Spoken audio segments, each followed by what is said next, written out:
പരുന്തുപാറ കയ്യേറ്റ വിഷയത്തിൽ CPM ജില്ലാ സെക്രട്ടറിയെ പരോക്ഷമായി വിമർശിച്ച CPI നേതാവ് KK ശിവരാമൻ കയ്യേറ്റക്കാർക്കെതിരെ ശക്തമായ നടപടി സർക്കാർ സ്വീകരിക്കുന്നുവെന്നും സർക്കാർ നടപടികൾക്ക് ചിലർ തുരങ്കം വയ്ക്കാൻ ശ്രമം തുടങ്ങിയെന്നും ശിവരാമൻ ഫേസ്ബുക്ക് പോസ്റ്റിൽ കുറ്റപ്പെടുത്തി.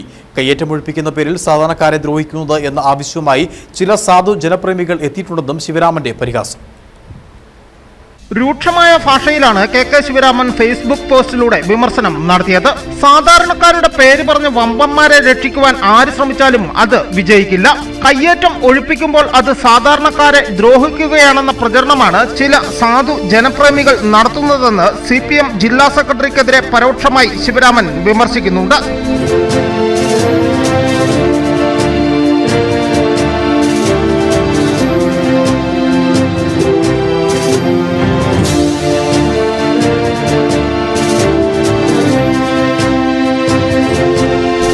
ചൊക്രമുടിയിൽ സർക്കാർ ഭൂമി തിരികെ പിടിച്ചത് ധീരമായ നടപടിയെന്നും CPIയെ പ്രതിസ്ഥാനത്ത് നിർത്തിയ രാഷ്ട്രീയ നപുംസകങ്ങൾക്കേറ്റ അടിയെന്നും ശിവരാമന്റെ ഫേസ്ബുക്ക് കുറിപ്പിൽ വ്യക്തമാക്കുന്നു.